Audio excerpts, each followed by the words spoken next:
Eh bien bonsoir, c'est Noël Clément. Je serai avec vous chaque soir de la semaine après la clôture du marché européen afin de le commenter. XTB apporte déjà pas mal de choses avec son équipe, nombreux éléments d'informations clés tout au long de la journée. Donc nous sommes aujourd'hui lundi 30 mars et notre prochain rendez-vous sera donc demain, mardi 31 mars. Voilà. Donc afin de commenter nous allons prendre connaissance du rappel légal que vous avez à l'écran. XTB France informe les participants que la présentation à venir et les informations qui vont être dispensées ne constituent pas, en aucune manière, une sollicitation ou une incitation à acheter ou vendre des produits financiers. Donc voilà, tout d'abord, donc nous allons commencer par le résumé de la journée. Je vais vous mettre donc ici en premier lieu le graphique qui a fait l'objet d'ailleurs de l'analyse de ce matin, sur l'analyse matinale, comme tous les matins. Alors déjà le résumé de cette journée, c'est quoi? Bon, c'est tout simplement le fait que sur les dernières semaines, pour remémorer un petit peu le contexte, eh bien nous sommes bien sûr tous confinés depuis le 17 mars en France. Euh, Fin février, le marché donc a pris conscience que le coronavirus allait se répandre en dehors de la Chine, et c'est justement parce que elle a commencé à atteindre l'Europe par le biais de l'Italie. Et également donc elle a touché un pays limitrophe qui était la Corée du Sud, et donc a mis le feu aux poudres, prouvant que en définitive les États ne pouvaient pas se protéger indéfiniment donc d'un virus et qui lui d'ailleurs n'avait pas de frontières. Alors maintenant ce sont donc les États-Unis qui sont désormais l'épicentre de la pandémie.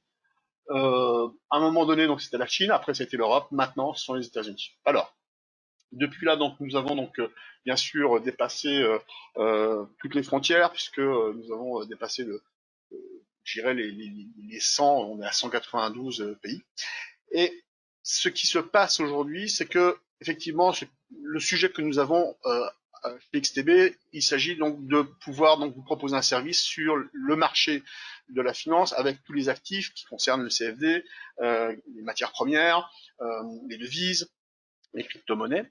Et là, nous allons traiter donc de seulement trois actifs, le Nasdaq 100, le CAC 40 et le DAX. Et peut-être qu'on aura peut-être aussi le temps de parler un petit peu du pétrole, puisque c'est un sujet donc, qui est assez récurrent. Alors, pour ce qui concerne le S&P 500, eh bien, vous avez ici donc en données donc quotidiennes en D1, eh bien, vous avez une représentation qui montre quoi? Qui montre que ici, je vais utiliser ce rond qui permet donc de cibler donc de quoi je veux parler. Nous sommes actuellement dans une période donc de rebond. Nous venons donc d'un niveau assez élevé qui était aux alentours des 9800 points sur le Nasdaq 100. Nous sommes descendus donc sur une zone aux alentours des 6600 points.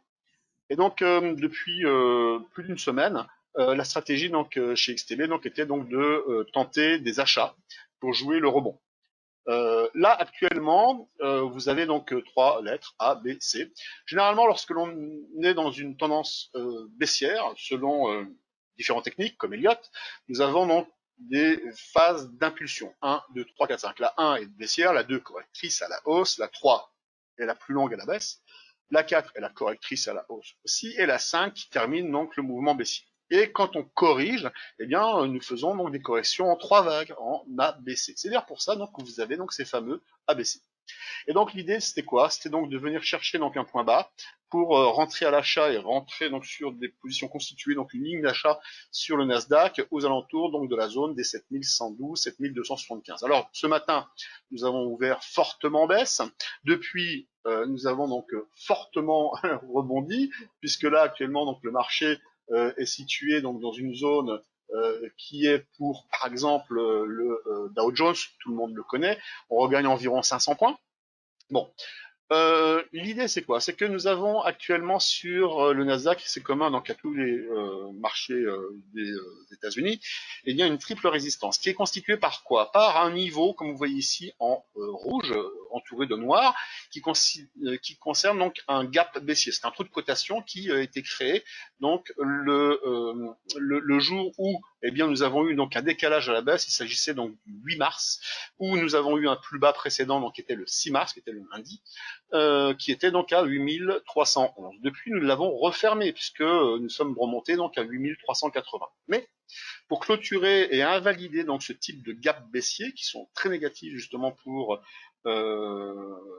invalider, je dirais, cette baisse, eh bien, il faut clôturer au-dessus de ce niveau des 8311,89. Bon, on l'a pas fait.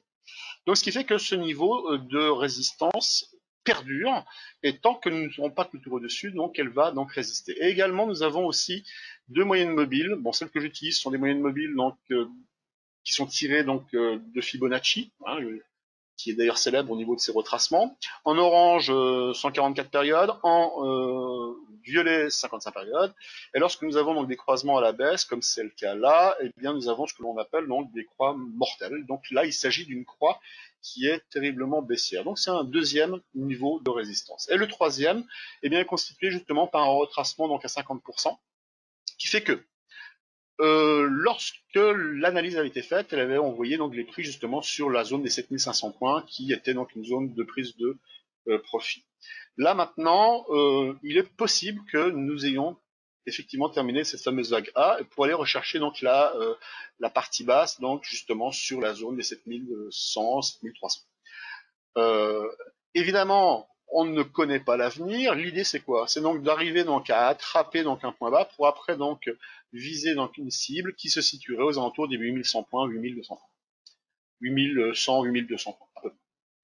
Le CAC 40, eh bien, justement, comme il est actuellement donc 17h36, nous venons de clôturer, et donc le CAC clôture en hausse de 0,64%, alors qu'il a passé la majeure partie de sa journée en baisse, et donc il clôture à 4379,15, et le DAX, lui, clôture en hausse plus appuyée de 1,90% avec une clôture à 9815,50. Et là, vous avez donc en face le CAC 40 sous la forme donc du CFD, le contrat for difference. Donc vous aviez ici un dessin, donc la semaine dernière, qui avait été proposé lors du live trading, pour, avec la partie gauche ici, un rond qui représentait une structure réputée haussière, en épaule, tête épaule inversée, donc une épaule inversée à gauche, ici un autre rond, une épaule inversée à droite, et ici un ovale qui représenterait la tête qui donc constituerait donc une structure en épaule, tête épaule inversée.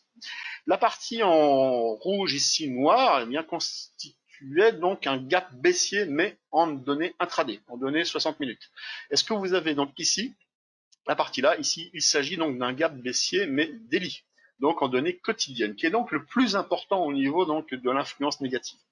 Et donc ce niveau-là, eh bien, peut constituer par rapport à la structure baissière, enfin du moins la structure qui est en épaule des épaules inversées, eh bien, une ligne de coup, qui fait que cette ligne de coup, si ici vous voyez donc cette droite là, reprend donc le point bas au niveau donc de la tête, le niveau ici au niveau de la ligne de coup, et j'ai reproduit cette même longueur à la hausse en reprenant le niveau de la ligne de coup avec la projection qui nous emmène sur une zone qui est représentée par ce rond vert qui est représenté donc aux alentours des 9200 points. Alors bien sûr, aujourd'hui, 9200 points, c'est absolument hors de question, sauf que cette structure, elle a de bonnes chances d'y parvenir, puisque avant donc de retourner à la hausse, un mouvement qui est fortement baissier, là je recule pour montrer quoi?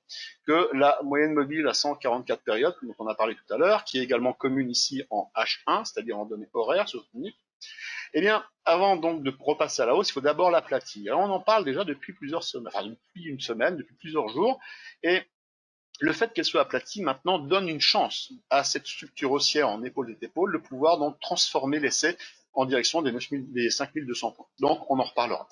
Et je termine donc avec le DAX qui lui a une structure à peu près similaire avec un objectif qui par contre lors de l'analyse donc l'objectif n'avait pas été retenu, celui des 12 100 points. Celui qui avait été retenu par contre c'était donc les 11 000 points.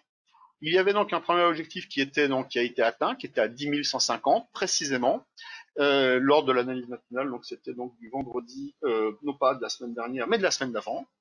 Donc ici, nous avons fait un point haut à 10 116. L'objectif a été atteint et forcément, donc, nous dérivons actuellement sous une ligne de coup qui avait été esquissée donc lors de la semaine précédente. Alors, la même structure ici, avec une épaule à gauche, une épaule à droite, avec ici cette valve et cette tête. Avec ici une première projection, puisqu'il y avait une première petite épaule, tête épaule inversée, qu'on avait vu justement avec différents clients donc live streaming, qui avaient eu comme objectif donc ce seuil très précis qui était donc à 10 100, 110, 120. Et donc ce niveau-là, quand je dis très précis, hein, c'est forcément ce régime de volatilité, arriver à avoir 10 points, donc c'est quand même précis, puisque donc on arrive à faire donc des journées donc à plus 5 et moins 5 entre 9h et 17h. Donc voilà, vous avez de la même manière ici la moyenne mobile à 144 périodes en orange, la moyenne mobile à 377 périodes, qui est une autre moyenne mobile de Fibonacci, et ça n'est pas un hasard si les prix justement viennent se coincer entre les deux. Voilà. Donc je ne vais pas donc en dire beaucoup plus. La seule chose que je vais donc terminer, c'est de vous montrer donc avec X station 5 que nous pouvons donc comme cela donc switcher d'un graphique à un autre pour vous montrer ici le pétrole qui vient donc d'une zone qui était donc aux alentours de 60 $, qui est descendu sur les 20 $, et l'analyse de ce matin proposait, et là je passe en H1, c'est-à-dire en horaire, 60 minutes, eh bien le fait que la structure qui était donc au départ imaginée en double creux s'est transformée en triangle rectangle qui est réputé baissier. Et ce matin, donc, il a fait donc un gap baissier. Vous voyez, c'est un rectangle rouge entouré de noir. Et tant que l'on n'aura pas clôturé au-dessus de ce gap baissier, c'est-à-dire au-dessus de 21,60, eh bien, nous aurons donc plutôt un objectif qui orientera plutôt les prix à la baisse en direction des 17 dans un premier temps, 17 $. Et plus précisément, vous retrouvez ici donc la même droite qui, elle, prenait donc la hauteur de ce triangle, qui était reportée donc en bas pour avoir un objectif autour des 38,2% de la partie baissière entre les 60 que l'on a regardé tout à l'heure et les 20 de maintenant. Et nous avons donc une cible qui est donc située sur la zone des 15, 14, 15 $. Mais dans l'analyse de ce matin, eh bien, les deux objectifs qui étaient donc plutôt donc visés, ils étaient plutôt à 17 et à 15,75, puisque entre temps, il est probable que nous ayons donc une réaction haussière et il serait quand même assez dommage donc d'être en difficulté alors que le trade donc était dans le bon sens. Voilà, je vous remercie beaucoup donc pour toute cette écoute et cette attention que vous m'avez portée et j'espère donc à très bientôt. Merci, au revoir.